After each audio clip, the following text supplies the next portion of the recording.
Assalamualaikum warahmatullahi wabarakatuh. Apa kabar Bapak dan Ibu guru hebat? Perkenalkan, nama saya adalah Devi Yuliasari. Saya adalah calon guru penggerak angkatan 10 dari Provinsi DKI Jakarta. Dalam kesempatan ini, izinkan saya untuk memaparkan hasil aksi nyata modul 1.4 Budaya Positif. Berikut ini adalah rancangan tindakan untuk aksi nyata saya. Yang pertama adalah latar belakang. Penerapan budaya positif di sekolah merupakan investasi yang berharga untuk masa depan.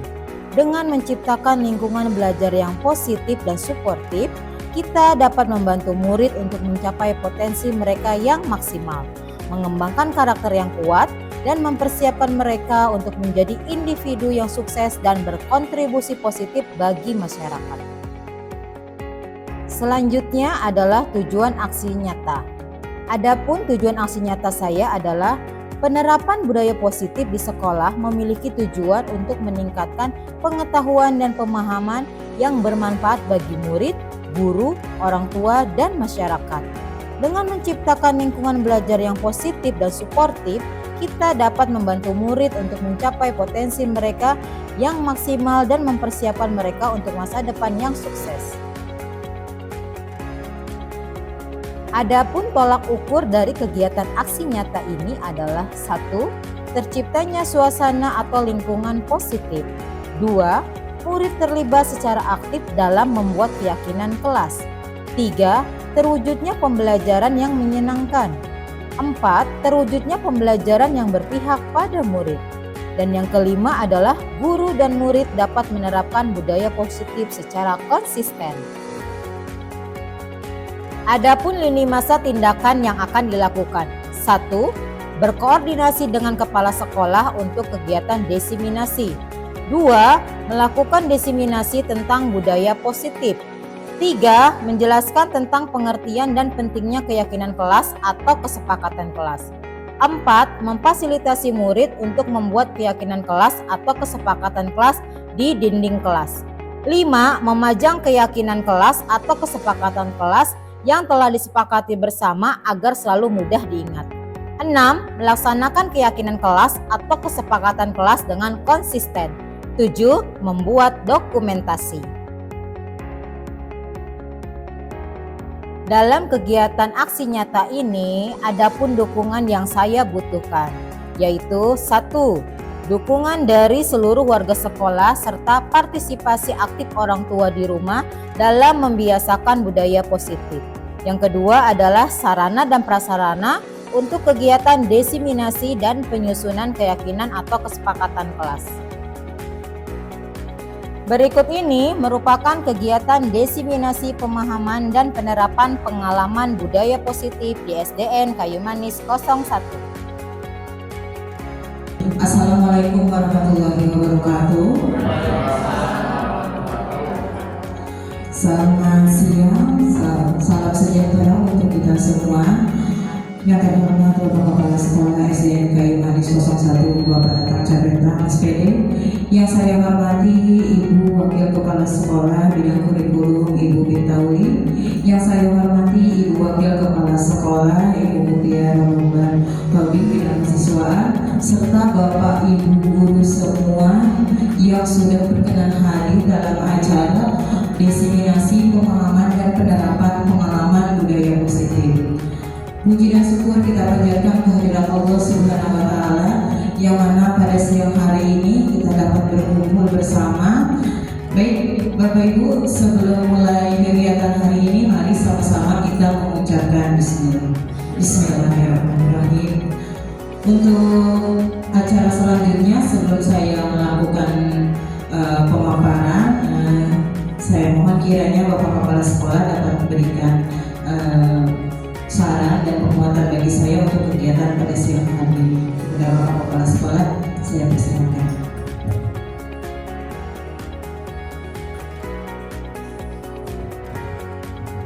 Bismillahirrahmanirrahim. Assalamualaikum warahmatullahi wabarakatuh. Selamat siang untuk semuanya, Ibu Devi yang saya hormati, terima kasih atas undangannya. Bapak Ibu semuanya, rekan-rekan seperjuangan, tentunya siang ini kita akan bersama menyaksikan sekaligus mengikuti salah satu kegiatan dari guru penggerak yang memang sudah ada di dalam kurikulumnya, yaitu untuk diseminasi. Tentunya perjalanan Bu Devi secara pribadi selaku guru penggerak bahwa semuanya memang harus seperti ini diikuti di tengah-tengah kesibukan pekerjaan kedinasan yang lain. Tapi karena sudah pilihan sudah diambil bahwa apapun segala tantangan, segala pekerjaan yang terkait dengan guru penggerak tidak bisa dihindari dan tidak boleh menyerah, maju terus, apalagi ini hanya sampai dengan bulan Oktober. Bulan Oktober kalau dilihat dari awal kan kelihatannya masih jauh, masih lama. Tapi ketika sebentar saja sudah ujung-ujung habis selesai. Jadi kita sama-sama ya Bapak Ibu yang lainnya turut mensukseskan membantu Bu pada kegiatan guru penggerak. Saya pikir tidak panjang yang saya sampaikan, tentu saja mudah-mudahan kegiatan ini memberikan manfaat lebih khusus untuk guru penggerak dan tentunya untuk kita selaku pendidik di SDP Manis Nomor 1. Semangat ya. Terima kasih. Assalamualaikum warahmatullahi wabarakatuh.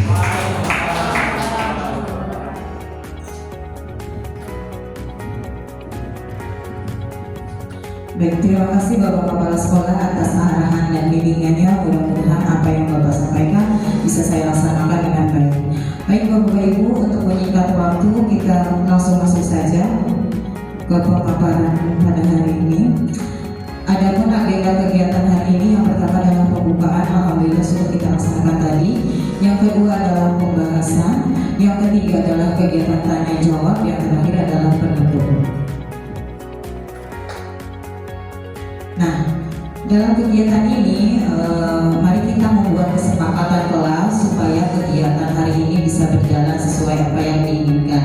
Yang pertama di sini dimohon kiranya handphone bisa di mode silent atau mode tetap supaya pada saat kegiatan langsung tidak mengganggu kegiatan kita. Lalu yang kedua, saya harapkan semua peserta bisa mengikuti kegiatan dari awal sampai akhir. Yang ketiga adalah berdiskusi dengan santai tapi mengutamakan kesopanan. Silakan Bapak Ibu yang mau makan sambil beraktivitas gak apa-apa, yang penting tetap dalam jalur kesopanan. Lalu yang terakhir adalah tetap menjaga kebersihan. Bagaimana Bapak Ibu, bisa disepakati? Bisa, alhamdulillah ya. Nah, sebelum kita mulai ke pemaparan, di sini ada speaking terlebih dahulu ya Bapak Ibu, supaya kita tahu nih kemampuan dan konsentrasi kita. Ya, tes kemampuan otak dan konsentrasi.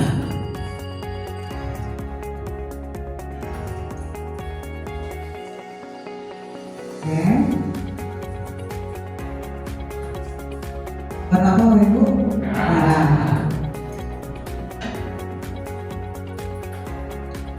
Kuning. Ini mesti sesuai ya, warna sesuai, katanya sesuai. Ini hijaunya agak ke atas tadi. Ngomong. Putih. Nah, ini masih sesuai jalur ya. Yang sudah tahapan selanjutnya udah mulai diajak. Nah, sebutkan warna tulisannya. Warna tulisannya. Yap, konsentrasi. Siap. Kuning. Merah.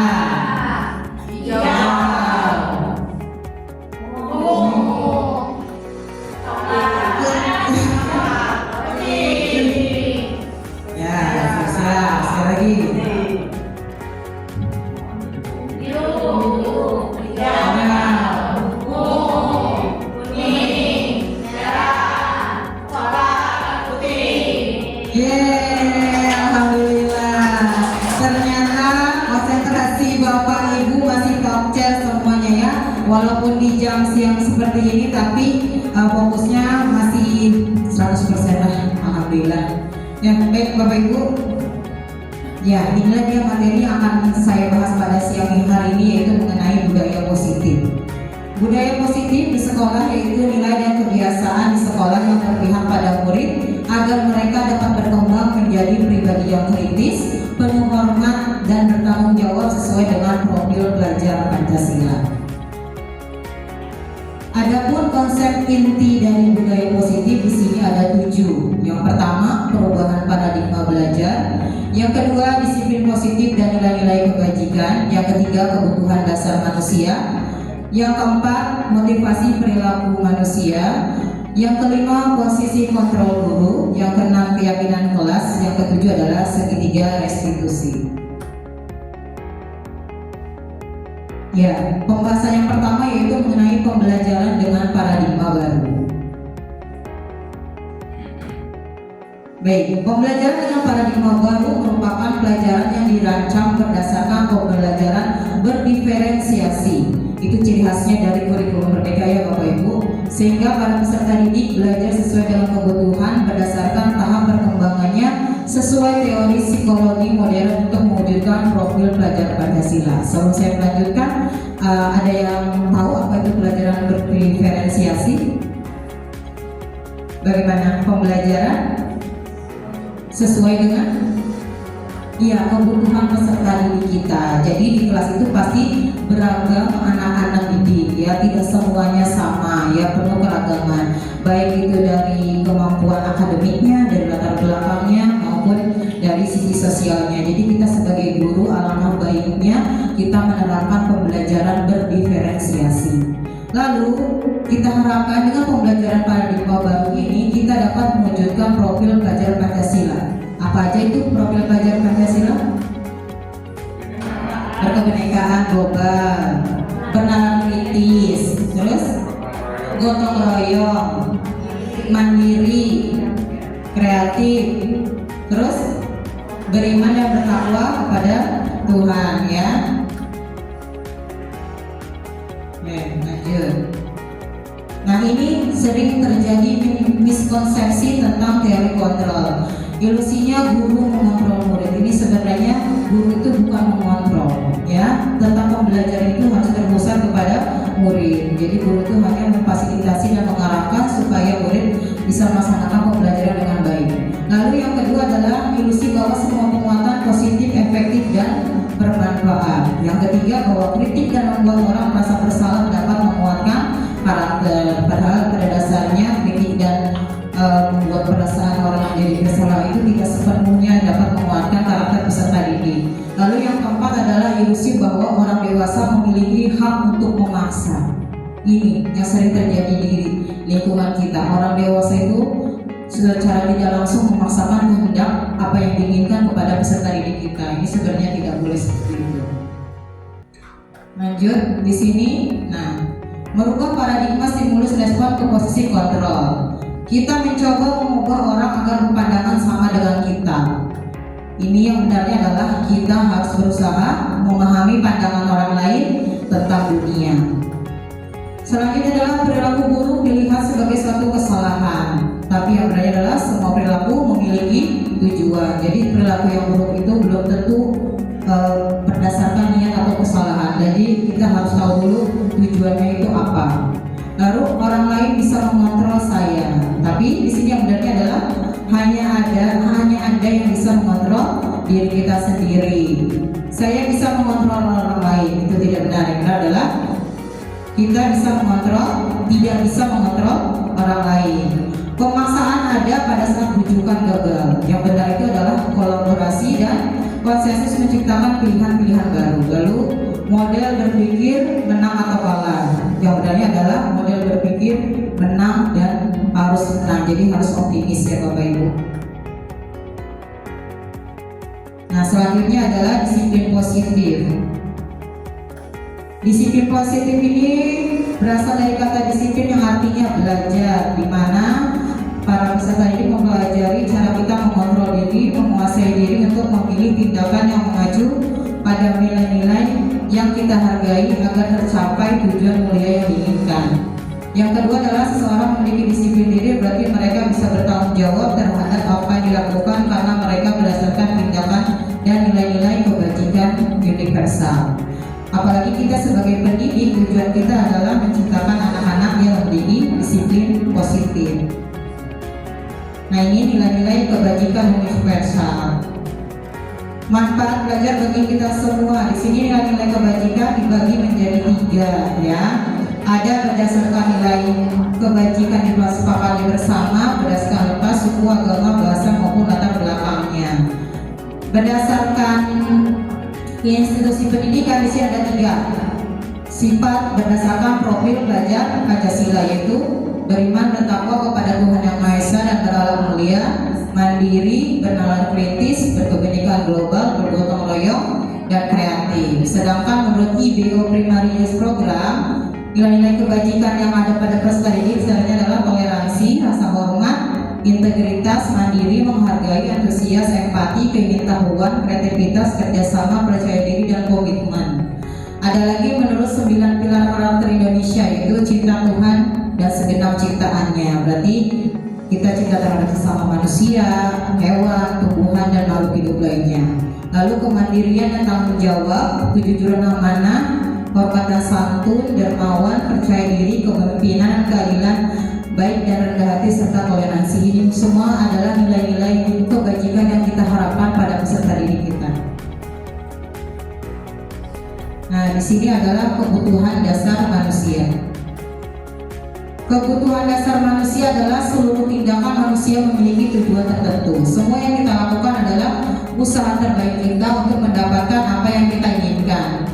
Ketika kita mendapatkan apa yang kita inginkan, sebetulnya saat itu kita sedang memenuhi satu arah atau lebih. Apa saja kebutuhan manusia? Yang pertama adalah bertahan hidup.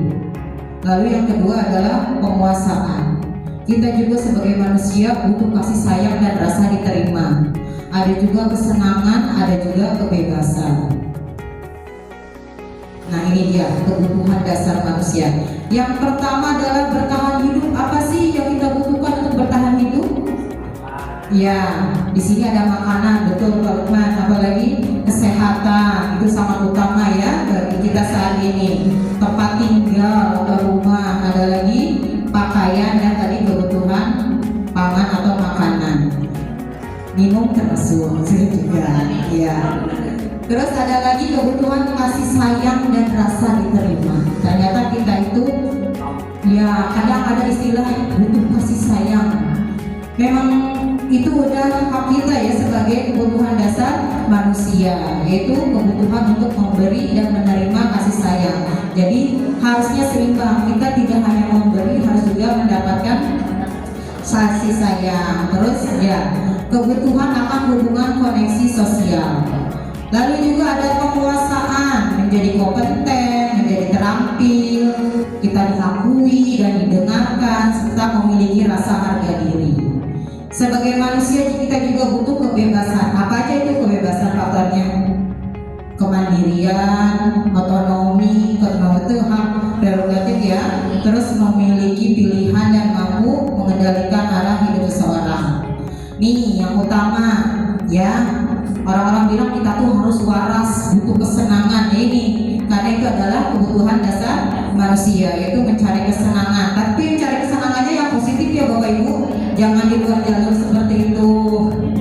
Ya, terus ada juga kebutuhan akan bermain. Walaupun kita sudah dewasa ini, tapi kita masih butuh waktu untuk bermain. Ya, entah itu bermain game atau ya mencari koin, atau kita beraktivitas di luar ruangan. Ya, tapi ingat jalurnya masih di jalur yang positif. Seperti terus tertawa, boleh gak sih kita tertawa? Boleh, tapi harus ada dasarnya.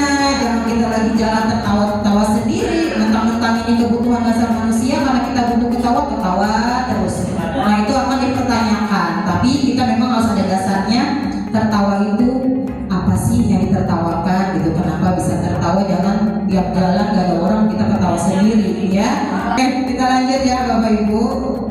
Nah, motivasi perilaku manusia, apa sih yang mendasari kita untuk melakukan sesuatu? Pasti ada motivasinya. Tidak ujung-ujung kita berbuat sesuatu, pasti ada dasarnya mengapa kita melakukan perbuatan seperti itu. Yang pertama adalah motivasi eksternal. Artinya untuk menghindari ketidaknyamanan atau hukuman. Apa yang akan terjadi apabila saya tidak melakukannya? Jadi kita melakukan sesuatu karena takut dihukum, karena takut orang lain kita lah sebagai pendidik. Kita melakukan sesuatu karena takut hukuman. Misalnya, Pak Lukman. Oh, curhat. Berangkat subuh-subuh. Iya, supaya absennya tidak telat. Kalau absen telat apa sih yang akan kita dapatkan? Pertama, ya penghasilan kita dipotong. Ada lagi? Kinerja kita pasti juga menurun gitu. Kalau terlambat masuk kelas itu juga tidak dipotong, cuma ada beban moral aja ya Bu. Ya itu namanya motivasi eksternal. Jadi kita melakukan sesuatu karena takut ada hukuman gitu ya. Yang kedua adalah motivasi dari NERS-nya SD internal ya, untuk mendapatkan imbalan dari orang lain atau institusi. Apa yang akan saya dapatkan apabila saya melakukan sesuatu? Jadi kita melakukan sesuatu karena ada imbalannya. Apa contohnya? Kalau Pak Ustaz katanya karena kesadaran diri, alhamdulillah ya. Tapi ada nggak sih perilaku kita yang memang melakukannya karena memang ada imbalannya nih? Oh ya, setiap hari masuk ke sekolah tidak absen supaya tunjangan kinerjanya full, tidak ada dipotong. Benar, itu ya, ada imbalannya. Apalagi satu lagi kira-kira? Ya, imbalannya. Jadi semuanya berhubungannya dengan TKD ya.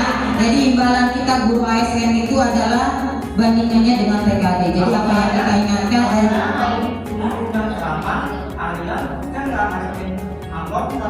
Masya Allah, luar biasa. Jadi kan dilihat amplop langsung dihitung ya Mbak ya. Oke, itu iya. Ternyata itu sering kita lakukan ya Bapak Ibu. Jadi kita melakukan sesuatu karena mengharapkan imbalan. Lalu yang ketiga adalah untuk menghargai diri sendiri. Nah ini nih yang paling bagus. Jadi melakukan sesuatu memang karena ingin memperbaiki diri, niat dari dalam hati untuk melaksanakan tugas yang memang untuk kepentingan kita sendiri. Apa contohnya Bapak Ibu? Datang tepat waktu bukan karena TKD tadi Bu. Apalagi tuh? Iya, menghargai diri sendiri datang tepat waktu ya, untuk tidak mendapatkan beban moral dari orang sekitar. Apalagi yang memang niatnya dari hati, dari internal itu, jadi bukan dari faktor lain-lain, karena memang panggilan hati. Kira-kira itu apa? Karena ibadah, Masya Allah, betul Bu Ina ya. Kita mengajar datang ke sini niat lillahi ta'ala untuk bisa mencerdaskan anak-anak bangsa ya, alhamdulillah. Baik Bapak Ibu, nah di sini ada motivasi perilaku manusia. Yang tadi ya, yang hukuman tidak berhubungan dengan kesalahan.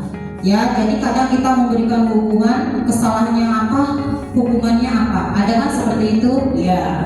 Terus ada juga yang bersifat satu arah. Jadi yang merasakan hanya muridnya aja, tidak ada kesepakatan hukuman yang diberikan. Lalu adalah berupa hukuman fisik dan psikis ya. Kalau konsekuensi beda lagi dengan hukuman. Konsekuensi itu hukuman berhubungan dengan kesalahan yang diperbuat. Lalu terencana disepakati sesuai dengan mengikuti peraturan. Guru sebagai monitor. Jadi ini perbedaannya antara hukuman dan konsekuensi. Kalau hukuman itu tadi bersifatnya satu arah, tapi kalau konsekuensi ada persetujuan antara kita dengan murid. Misalnya, nah kalau terlambat sekolah kita tidak diperkenankan masuk dulu sebelum teman-temanmu di kelas selesai baca doa selesai. Itu namanya konsekuensi. Ya, jadi ada kesepakatan antara guru dan murid. Lalu ada lagi guru sebagai monitor. Ya, jadi hanya mengawasi saja, tidak langsung memberikan berupa aktivitas push up lah, apalah, tidak. Itu nama konsekuensi. Ada kesepakatan antara guru dan murid. Ada lagi restitusi. Restitusi adalah proses dialog dengan murid yang mengajarkan murid untuk menyelesaikan masalahnya sendiri. Artinya kita berdialog dengan murid, apa sih masalahnya?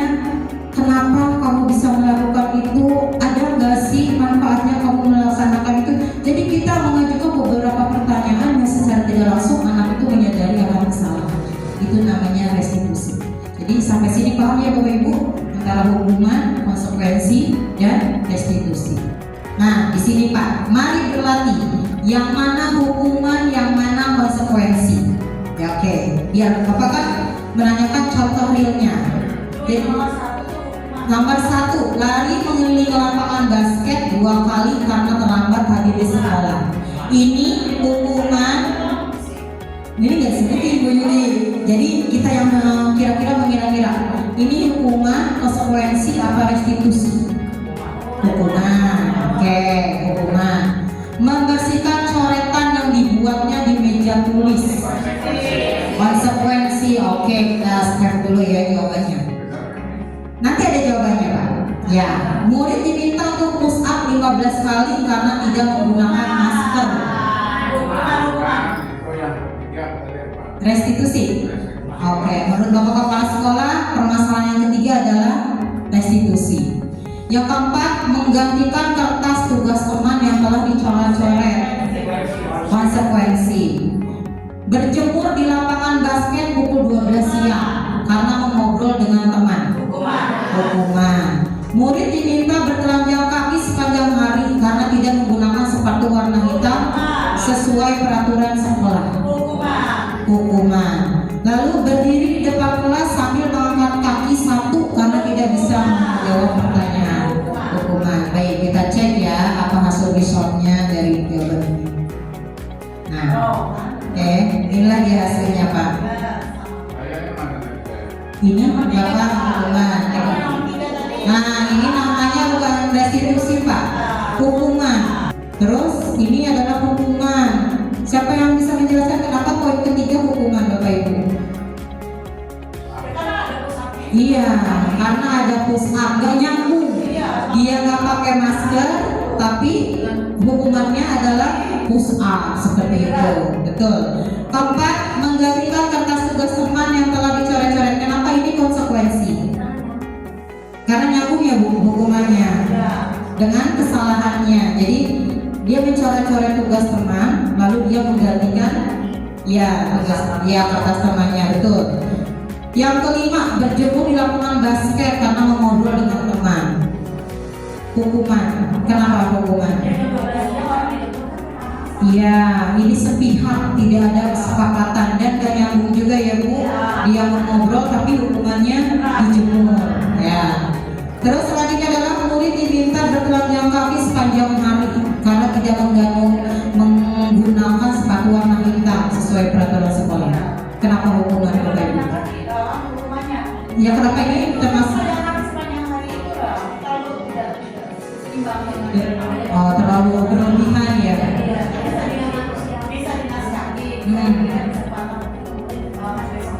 Oh iya, alhamdulillah ya. Jadi kita semua udah bisa membedakan ya yang mana hukuman, yang mana konsekuensi. Yang terakhir Bapak Ibu, berdiri di depan kelas sambil mengangkat 1 kaki. Iya, karena tidak bisa menjawab pertanyaan. Sebaiknya bagaimana Bapak Ibu? Kalau kesalahannya seperti ini, tidak bisa menjawab pertanyaan. Oh ya, melempar lagi ke peserta didik yang lain. Siapa tahu nanti ada yang bisa menjawab gitu. Jadi tidak kita betul atau mengganti pertanyaannya. Ya siapa tahu si anak ini memang belum menguasai dari materinya. Baik, tepuk tangan untuk kita semua.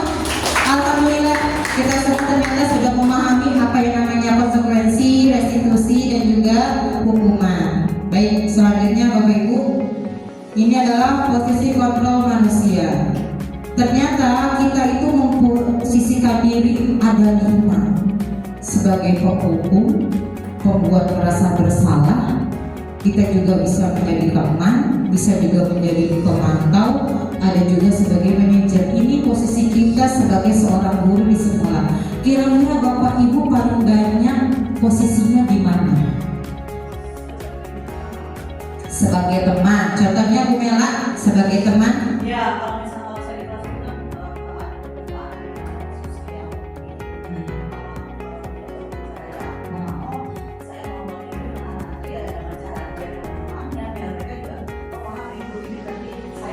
Oh iya, jadi memperlakukan layaknya guru sebagai seorang. ada batasannya ya, supaya anakku tidak berperilaku ya tidak jatuh. Betul. Apalagi Bapak Ibu yang sering kita lakukan di kelas nih dari 5 ini, yang sering kita lakukan. Kalau ini manajer apa kira-kira? Memanage artinya ya mengatur pembelajaran, lalu memfasilitasi apa yang dibutuhkan oleh peserta didik, ya itu manajer. Alhamdulillah sudah kita lakukan. Kalau perempuan merasa bersalah, kadang-kadang gimana Bu Ina contohnya gitu. Jadi kita secara tidak langsung merasa si anak itu merasa bersalah. Misalkan dia tidak mengerjakan PR, ibu sedih loh kamu tidak mengerjakan PR, itu kan jadi dia udah merasa tidak enak. Kalau kita berbicara seperti itu bisa menjadi faktor pembuat merasa bersalah. Atau kita sering mengucap ini, orang tuamu tuh dari pagi sampai siang kerja demi kamu sekolah, ternyata kamu remet lagi. Anak itu jadi pada perasaannya Bapak Ibu, merasa bersalah, merasa sedih. Secara tidak langsung sebenarnya itu sudah pernah kita lakukan dalam mengajar gitu ya. Terus ada lagi sebagai pemantau. Jadi pemantau itu kita memantau aktivitas yang dilakukan oleh siswa di kelas ya, memantau jika memang benar-benar membutuhkan bantuan, kita turun langsung memberikan bantuan. Sekiranya anak itu sudah bisa mandiri, kita bisa mengalihkan ke anak yang lain yang memang membutuhkan bantuan kita. Terus sebagai penghukum, pernah tidak pernah kita pasti pernah ya menghukum siswa, entah itu mengambil sampah, terus apalagi ribut di kelas segala macam. Namanya kita tadi dasarnya manusia itu kan seperti itu ya Bapak Ibu ya. Ada sisi dimana kita itu di luar kontrol kita, di luar jalur sadar kita kadang terbawa emosi. Jadi memang sebaiknya yang perlu kita lakukan adalah 3 ini Bapak Ibu: teman, pemantau, dan manajer. Sebisa mungkin kita usahakan kontrol kita sebagai penghukum dan pembuat merasa bersalah itu jangan dilakukan. Itu demi namanya disiplin positif itu bisa benar-benar internal, datang dari diri anak gitu. Jangan kalau dia takut akan JPR karena takut kita hukum, tapi kita buat motivasi dia itu menjadi internal. Oh memang ini kewajiban saya mengerjakan PR. Jangan karena takut sama gurunya dihukum akhirnya dia mengerjakan PR. Secara tidak langsung tindakan kita itu membuat anak-anak melakukan motivasi eksternal. Jadi melakukan kegiatan karena takut dihukum, karena ada imbalannya, karena ingin sesuatu. Sebenarnya itu tidak diperkenankan ya. Yang diperkenankan itu adalah anak-anak melakukan disiplin positif karena dasarnya datang dari hati, dari diri sendiri. Seperti itu ya Bapak Ibu. Sama saya juga pernah melakukannya, insya Allah dengan pemahaman saya di guru penggerak ini pelan-pelan mulai dibenahi apa yang kurang gitu. Mudah-mudahan di sini saya bukan yang mengajari Bapak Ibu ya, kita sama-sama belajar. Cuma di sini saya mungkin dikasih kesempatan untuk melakukan pendidikan, makanya saya tidak mau pintar sendiri, tidak mau benar sendiri, tidak mau maju sendiri, ingin sama-sama dengan teman-teman menuju disiplin positif yang lebih baik lagi sebagai pendidik. Seperti itu ya Bapak Ibu. Baik, di sini adalah posisi kontrol guru. Saya kecewa sekali dengan kamu. Nah ini, sering kan ya? Kecewa nih sama kamu, jangan ngerjain PR, terlambat dulu kerjainnya, ibu kecewa. Secara tidak langsung kita sudah melakukan pembuat orang merasa bersalah. Atau kita juga pernah mengatakan kamu tidak pernah benar, gitu kan? Terus apa lagi? Coba salah mulu nih kerjaannya, coba ulangi lagi dari awal, gitu kan? Itu ternyata secara kita tidak langsung kita sudah posisi kita adalah sebagai penghukum. Ayo lakukan demi ibu bapak supaya senang. Kamu nih ke sekolah ternyata berhasil, berprestasi, ya kan? Itu jadi kita mengaitkan aktivitas dia dengan kegiatan dia di rumah. itu. Lalu, apakah kamu mendapatkan stiker bintang hari ini? Jadi kita pemantau, melihat kalau si anak itu bisa beraktivitas dengan aktif, nilainya bagus-bagus, dalam diskusi juga oke. Biasanya kelas rendah ya, suka kasih bintang, terus kasih apa lagi ya, stiker-stiker emoji atau sebagai lainnya. Nah, ini kita sudah melakukan posisi kita sebagai pemantau. Bagaimana kamu bisa menyelesaikan masalah ini? Nah, ini adalah sebagai manajer ya. Nah, ini kita, kamu nih kalau ulangan terakhir mulu gitu kan, kebiasaan nih kalau ulangan lelet gitu kan, nggak pernah cepet nulisnya, udah kayak ceker ayam bisa kan gitu kan. Ini ternyata Bapak Ibu kontrol kita posisinya sebagai pembuku. Memang gemes kadang ya menghadapi anak-anak di kelas kita, tapi bagaimanapun seperti yang saya sampaikan tadi di awal, kita harus menciptakan motivasi internal. Jangan membiarkan anak-anak disiplin karena motivasi eksternal. Seperti itu ya Bapak Ibu. Nah, di sini ada beberapa contoh posisi kontrol guru. Misalkan menghardik, menunjuk-nunjuk, menyakiti, menyindir, itu termasuk menghukum. Walaupun kita tidak menggunakan secara fisik, ternyata omongan kita itu bisa memposisikan kita sebagai penghukum. Terus berceramah mengatakan seharusnya ibu kecewa, ini termasuk pembuatan merasa bersalah. Membuatkan alasan-alasan yang sebagai teman ini membuatkan alasan-alasan untuk muridnya. Maksudnya di sini adalah kita, kenapa kamu gak ngerjain PR semalam, kayak ajak ngobrol Bapak Ibu memperlakukan teman-teman. Kalau kita ini gak ngerjain PR, pasti ini semalam main HP nih, makanya ya itu posisi kita udah sebagai apa? Pembuku. Kalau kita bertindak sebagai teman, kita mencari tahu alasan dia, kenapa sih kamu tidak ngerjain PR semalam, tidur jam berapa, atau kalian ngapain aja. Ini sebagai teman. Ada lagi sebagai pemantau, yaitu menghitung dan mengukur ketercapaian pembelajaran. Contohnya apa Bu? Bisa kita tahu anak pembelajaran kita itu sudah tercapai apa belum? Dari mana tahunya? Dari hasil evaluasi ya. Dan hasil evaluasi pembelajaran kita tahu apakah materi yang kita sampaikan itu sudah tersampaikan, sudah dimengerti apa tidak. Kalau hasilnya di atas rata-rata sudah melebihi, begitu sudah tersampaikan. Tapi kalau hasilnya di bawah rata-rata, banyak yang remet, berarti masih ada materi yang belum tersampaikan atau dipahami oleh anak-anak.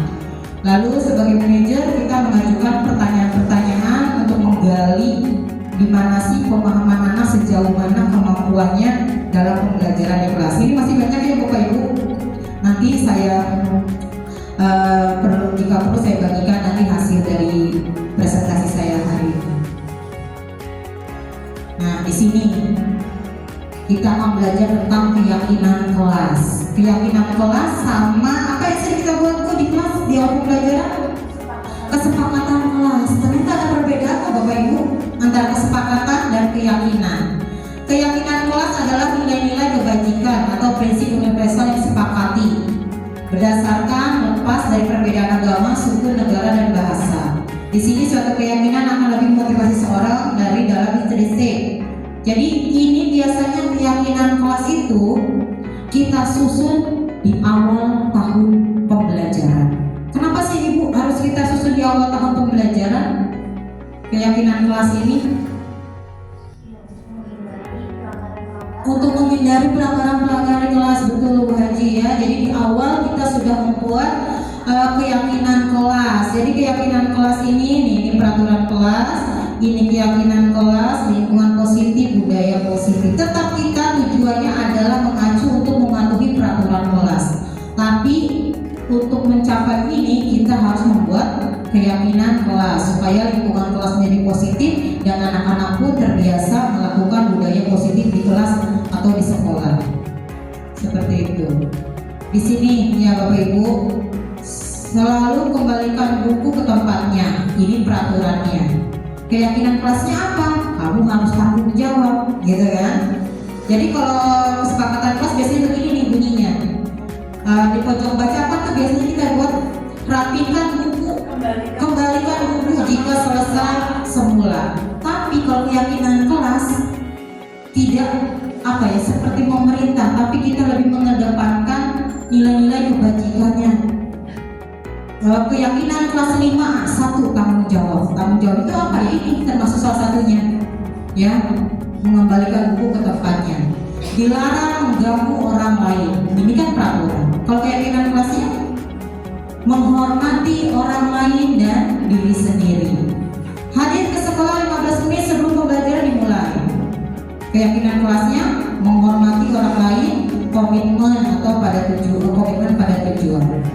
Dilarang melakukan kekerasan. Dalam bahasa keyakinan kelasnya, keselamatan, mengutamakan keselamatan dan menghormati orang lain. Dilarang menggunakan narkoba. Kita mengutamakan apa? Kesehatan. Bergantian untuk menunggu giliran, menghormati orang lain atau kesabaran. Jadi pada intinya keyakinan kelas itu mengusahakan anak patuh terhadap peraturan sekolah, tapi yang ditonjolkan adalah nilai-nilai kebajikannya, supaya kita tidak seolah-olah menyuruh anak-anak itu, tidak merasa disuruh harus wajib. Kita memang tujuannya seperti itu agar peraturan sekolah dilaksanakan, tapi dalam keyakinan kelas ini yang lebih tonjolkan adalah nilai-nilai kebajikan. Ini bisa kita mulai nanti di tahun ajaran baru, supaya anak-anak bisa mulai mendisiplinkan dirinya dalam pembelajaran di kelas. Seperti itu ya Bapak Ibu. Nah, pembentukan keyakinan di kelas.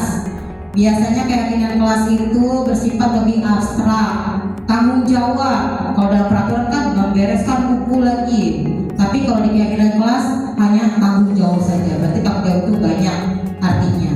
Keyakinan kelas bersifat universal, senantiasa dibuat dalam bentuk positif. Ini dipahaminya untuk seluruh warga sekolah, jadi bukan untuk muridnya aja ya, jadi semuanya juga bisa melakukannya. Keyakinan kelas sebaiknya diterapkan di lingkungan sekolah atau lingkungan sekitar. Semua warga kelas hendaknya ikut berkontribusi dalam pembuatan keyakinan kelas. Terus bersedia meninjau kembali ke keyakinan kelas dari waktu-waktu. Ini artinya di akhir tahun seperti ini Bapak Ibu. Tahun ajaran baru kemarin saya menetapkan tanggung jawab. Kira-kira anak-anak sudah sepenuhnya melaksanakan apa betul ya, apa belum ya gitu. Jika memang masih ada belum, berarti nanti di tahun berikutnya kita ubah lagi keyakinan kelasnya. Apa sih yang ingin ditonjolkan? Oh, ini nih ngobrolnya, misalnya gitu kan. Ngobrolnya nih masih belum bisa hilang. Berarti kita tambahin lagi keyakinannya, menghormati orang lain, seperti itu. Ya Bapak Ibu, itu tentang keyakinan kelas. Nah ini yang tadi Bapak tanyakan tentang segitiga restitusi, ya. Walaupun saya sudah coba mempraktekannya mengenai segitiga restitusi. Apa sih segitiga restitusi ini? Nah, segitiga restitusi itu adalah proses menciptakan kondisi bagi murid untuk memperbaiki kesalahan mereka, sehingga mereka bisa kembali pada kelompok mereka dengan karakter yang lebih kuat, melalui membantu murid menjadi lebih memiliki tujuan disiplin positif serta memulihkan dirinya setelah berbuat salah. Lalu membantu murid untuk jujur pada diri sendiri dan mengevaluasi dampak dari kesalahannya. Lalu memberikan penawaran, bukan paksaan, ya. Itu namanya segitiga restitusi. Apa aja sih? Pertama adalah menstabilkan identitas. Nih, dalam penyelesaian masalah kita menstabilkan identitas dulu. Biasanya menggunakan ini, setiap orang pasti pernah melakukan kesalahan. Jadi kita buat dulu si anak jangan merasa dia yang paling salah. Ternyata setiap orang juga pernah melakukan kesalahan. Kamu bukan satu-satunya nak yang pernah melakukan ini. Ini jadi kayak dialog kita untuk murid kita. Setelah itu adalah menanyakan keyakinan, nilai-nilai apa saja yang telah kita sepakati. Kamu tadi mencontek kira-kira perbuatan kamu itu bagus apa tidak sih nak? Jadi segitiga restitusi itu menyelesaikan masalah dengan cara berdialog, tidak langsung memberikan hukuman. Contoh dia tidak mengerjakan PR, push up 15 kali, ini berapa kali, tidak seperti itu. Dalam segitiga restitusi, jadi kita mengajak berdialog anak-anak, kenapa sih, cari tahu alasan anak itu tidak mengerjakan PR. Lalu yang terakhir adalah validasi tindakan yang salah, seperti itu ya Bapak Ibu. Nah ini dia contohnya. Menstabilkan identitas. Ini kata-kata yang kita gunakan saat berdialog dengan anak-anak. Bahwa salah itu tidak apa-apa, tidak ada manusia yang sempurna. Saya juga pernah melakukan kesalahan. Bapak Ibu tidak tertarik mencari siapa yang salah, tapi Bapak Ibu mencari solusi permasalahan ini. Kamu berhak merasa begitu. Jadi menstabilkan identitas itu kita membuat anak supaya tidak menjudge dia satu-satunya yang berbuat salah. Jadi kita menenangkan dia dulu. Terus yang kedua adalah validasi tindakan yang salah. Kamu pasti punya alasan mengapa melakukan hal itu. Kamu patut bangga pada dirimu sendiri karena kamu telah melindungi sesuatu yang penting. Jadi kita harus tahu nih, si anak yang ngerjain PR itu apa sih alasannya. Jangan main langsung kasih hukuman, kita cari tahu dulu kenapa dia melakukan seperti itu. Terus kita juga kasih apresiasi karena dia sudah mau berkata jujur kepada kita dan mengungkapkan alasan dia tidak mengerjakan PR. Yang ketiga adalah menanyakan keyakinan. Apa yang kita percaya sebagai kelas atau keluarga? Apa nilai-nilai umum yang kita telah sepakati? Kamu tidak mengerjakan PR, berarti kamu telah melanggar nilai-nilai yang telah disepakati. Jadi kita jangan bilang, kamu salah nih mengerjakan PR. Kita ingatkan lagi, tindakan yang kamu lakukan itu sesuai nggak sih? Gitu. Apa sih manfaatnya? Nah ini adalah namanya menanyakan keyakinan. Dengan kamu membuat seperti itu, kamu menjadi seorang apa, menjadi apa manfaatnya. Ini adalah proses menanyakan keyakinan. Dengan begitu anak dengan sendirinya mengakui kesalahannya, sadar dan berupaya dari hatinya untuk tidak melakukan lagi kesalahan yang sama seperti itu. Karena kita kan nggak begitu ya Bapak Ibu, nggak nyampe tulis satu halaman gitu kan, atau beli di luar atau apa gitu kan. Tapi sebenarnya ini loh tindakan yang seharusnya kita lakukan. Menstabilkan identitas, terus memvalidasi lalu menanyakan keyakinan. Nih, ini contoh saya kemarin dalam praktek demonstrasi kontekstual dengan Putri Naima kelas 5A.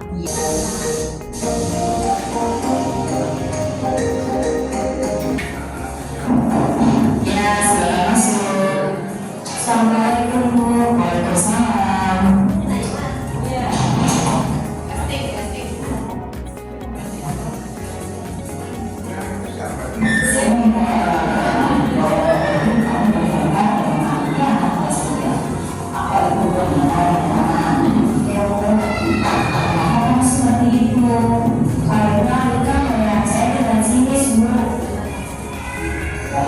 Setiap orang memang pernah melakukan kesalahan. Coba kamu pikirkan apa hasil dari permasalahan tersebut. Saya akan melakukan aturan yang berguna sehingga mengisahkan permasalahan. Kenapa kamu semangat ketika kamu melakukan sesuatu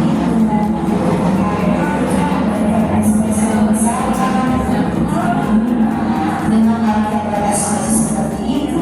Bukan berarti dia membenci kamu, karena saja pada dasarnya kamu memang seperti itu sekali.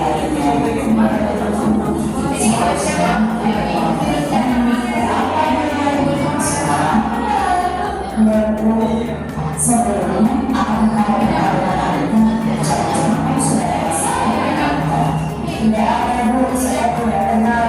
Nah, berarti bersama kamu kenal itu tidak ada salah. Saya minta maaf untuk kedepannya jika ada sesuatu yang tidak mengatakan dari sini. Apa yang dapat kamu lakukan? Apakah kamu akan kembali bersama kamu? Saya akan memberikan seminar dan penyampaian dengan baik-baik untuk semoga permasalahan ini memberikan pelajaran untuk kamu untuk memperbaiki kesalahan yang sudah dilakukan dengan benar. Ya Bu, terima kasih. Saya permisi dulu ya Bu. Assalamualaikum. Waalaikumsalam.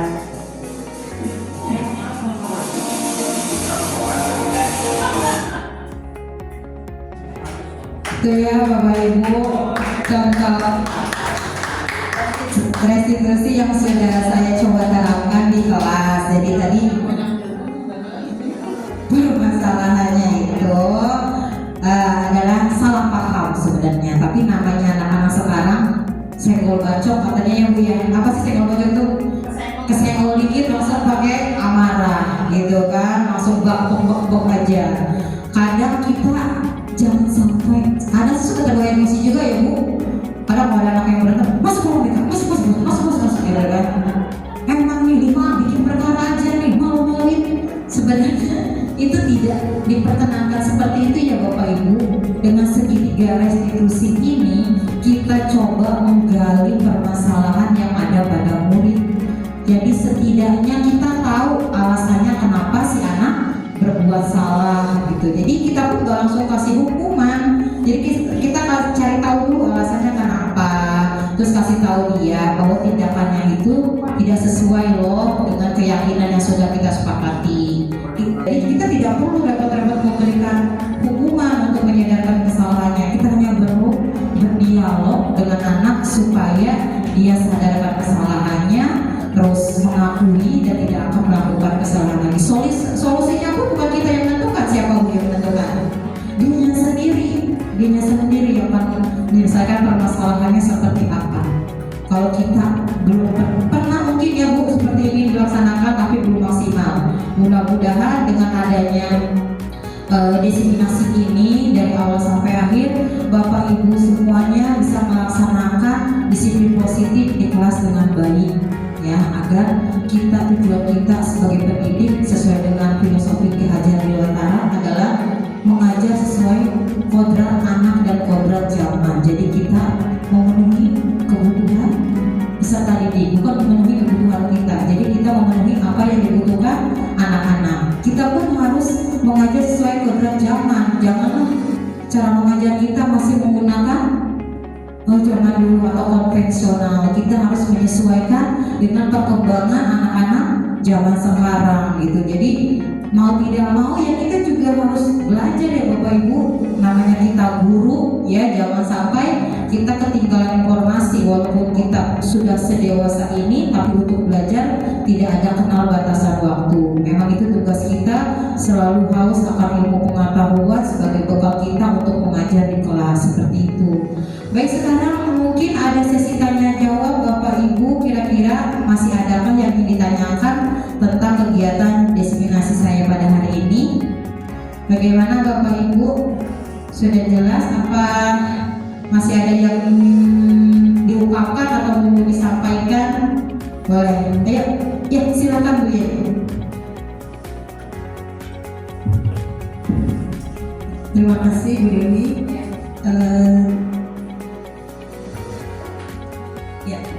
Yang pertanyaan saya tadi yang keterangan antara perbedaan kesepakatan kelas dan keyakinan kelas, karena itu kan sebenarnya dua hal yang mirip-mirip. Apakah di keyakinan kelas itu harus tertulis atau hanya kita sama anak-anak aja dibicarakan seperti itu? Kalau kesepakatan kelas biasanya kan peraturan yang tertulis yang biasa kita tempel di kelas. Terima kasih. Terima kasih Bu Yeni atas pertanyaannya. Ya, saya coba jawab dengan kemampuan saya ya. Jadi sama aja sih sebenarnya seperti kita membuat kesepakatan kelas. Cuman dalam keyakinan kelas ini supaya menguatkan, jangan sampai apa yang sudah kita sepakati tentang keyakinan ini dilupakan oleh anak-anak. Itu makanya kita dalam menyusun keyakinan kelas itu ya memang harus disamakan oleh seluruh anak-anak gitu. Jadi misalkan kasus sticky note nih gitu, kira-kira di kelas ini kita mau ngapain sih, pengen apa sih supaya kelas ini tertib gitu kan, belajarnya aman, nyaman, tidak ada masalah. Kasih aja anak-anak sticky note, terus suruh tempel di papan tulis. Kita cari nih, kita kelompokkan. Misalkan ingin kelas yang aman, kelas yang nyaman, tidak kotor atau segala macam. Dalam penyusunannya memang kita secara verbal gitu ya, secara langsung berinteraksi dengan anak-anak dan merumuskannya pun secara verbal. Tapi supaya namanya anak didik ya, kadang ada lupanya. Gak apa-apa, seperti kesepakatan kelas, kalau sudah disepakati hasilnya kita pajang di kelas kita supaya mengingatkan. Kalau perlu biasanya kita taruh di pintu masuk ya Bapak Ibu. Kita masuk, mereka melihat, oh iya ya ternyata dengan adanya keyakinan kelas ini kita terkontrol loh, kita terkendali perbuatan apa saja yang akan kita lakukan selama pembelajaran di kelas. Jadi tidak jauh beda sih dengan kesepakatan kelas, cuman keyakinan kelas ini seperti yang diutarakan tadi lebih menonjolkan ke nilai-nilai kebajikannya. Seperti itu, Yeni. Sudah dipahami? Alhamdulillah. Ada lagi Bapak Ibu? Sudah dipahami? Kenyang ya Bapak Ibu. Oke, terima kasih banyak Bapak Ibu untuk kehadirannya pada siang hari ini. Mohon maaf apabila waktunya mengganggu aktivitas Bapak Ibu.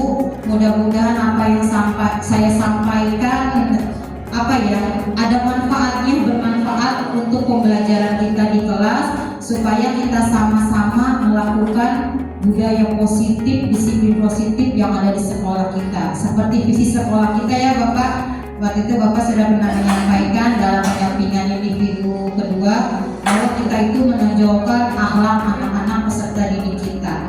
Kalau menguasai teknologi, insya Allah anak kita sudah pada bisa ya Bapak Ibu. Tapi untuk akhlak ini memang kita sedang krisis akhlak. Jadi itu yang ternyata visi saya yang saya susun dengan visi sekolah itu sama sendiri. Jadi ingin menonjolkan atau mengembangkan karakter peserta didik untuk menuju akhlak yang mulia. Seperti di dalam profil belajar Pancasila yang pertama itu adalah berakhlak mulia, beriman dan bertakwa. Mudah-mudahan dengan ikhtiar kita, dengan doa kita, sama-sama kita bekerja sama, berkolaborasi bisa menciptakan anak-anak yang berakhlak mulia, insya Allah. Mudah-mudahan. Demikian Bapak Ibu kegiatan diseminasi pada hari ini. Mudah-mudahan kegiatan ini bisa kita ambil hikmahnya, ambil positifnya. Saya minta maaf bila ada kata-kata atau sikap saya yang kurang berkenan. Tidak bosan-bosannya saya mengharapkan doa dan dukungan supaya kegiatan guru penggerak ini bisa saya laksanakan dengan baik, dengan lancar sampai lulus nanti. Amin. Terima kasih saya ucapkan, mudah-mudahan Bapak Ibu tidak kapok jika nanti saya memberikan kegiatan pengimbasan lagi seperti ini ya Bapak Ibu. Mungkin itu saja yang ingin kembali beraktivitas, dipersilakan. Terima kasih Bapak Kepala Sekolah, Ibu Wakil Kepala Sekolah, dan teman-teman semuanya. Wassalamualaikum warahmatullahi wabarakatuh. Kegiatan selanjutnya adalah penerapan pemahaman pada siswa dengan pembentukan keyakinan kelas. Assalamualaikum warahmatullahi wabarakatuh.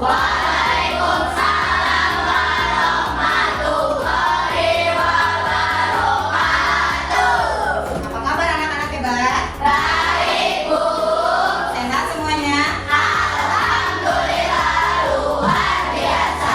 Allah, semuanya bersemangat hadir ke sekolah hari ini untuk sama-sama belajar di kelas. Baik, anak-anak, hari ini Ibu akan mengajak kalian untuk membuat keyakinan kelas. Ada yang sudah tahu apa itu keyakinan kelas? Ya, Putri? Keyakinan kelas itu kata nama adalah peraturan kelas. Kenapa sih harus ada peraturan kelas? Ya, Gerbi, kenapa? Biar kelasnya menjadi tertib. Ya, jadi anak-anak menginginkan kelas ini tertib, makanya dibuat peraturan. Jadi keyakinan kelas itu dibuat supaya kondisi pembelajaran di kelas ini efektif dan kondusif, ya kan? Jadi keyakinan kelas yang akan dibuat ini supaya kita lebih menerapkan lagi nilai-nilai kebajikan yang akan kita laksanakan. Nah, sekarang Bu Guru mau kalian menulis, nanti Bu Devi kasih sticky note, ya. Kalian tulis di sticky note ini peraturan apa sih yang ingin kalian terapkan, yang ingin kalian lakukan di kelas ini, ya. Jadi setiap anak mengisi peraturan yang diinginkan di kelas ini. Misalnya kalian ingin di kelas ini bersih, berarti tidak membuang sampah sembarangan. Misalnya seperti itu. Kan setiap anak pasti memiliki peraturan yang berbeda-beda kan. Keinginan, ya boleh keinginan yang berbeda-beda. Jadi bebas kalian ingin menetapkan peraturan apa supaya di kelas ini tertib, aman dan kondusif. Ya, jadi Bu Guru kasih nanti satu-satu. Di sini biar Bu Guru tahu keinginan kalian itu apa, tuliskan dulu nama kalian siapa. Ya, jadi nanti tulis peraturannya apa, lalu yang sudah ditempel di karton yang berwarna hitam. Paham nah sampai sini? Paham. Bu Guru bagi dulu ya.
Assalamualaikum warahmatullahi wabarakatuh.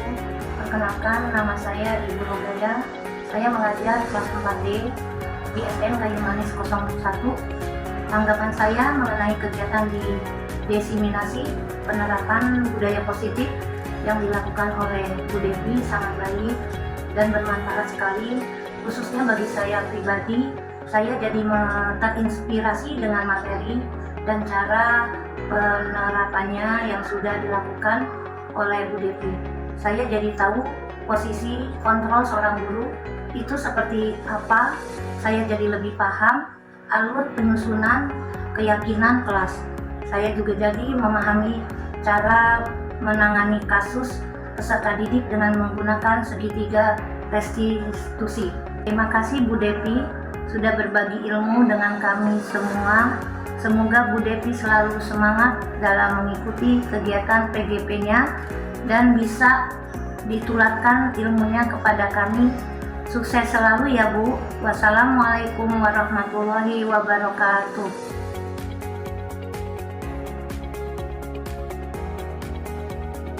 Warahmatullahi wabarakatuh. Nama saya Alvina dari kelas 5A. Saya senang mengikuti kegiatan membuat keyakinan di kelas hari ini, sehingga saya dapat belajar dengan nyaman dan tertib. Terima kasih.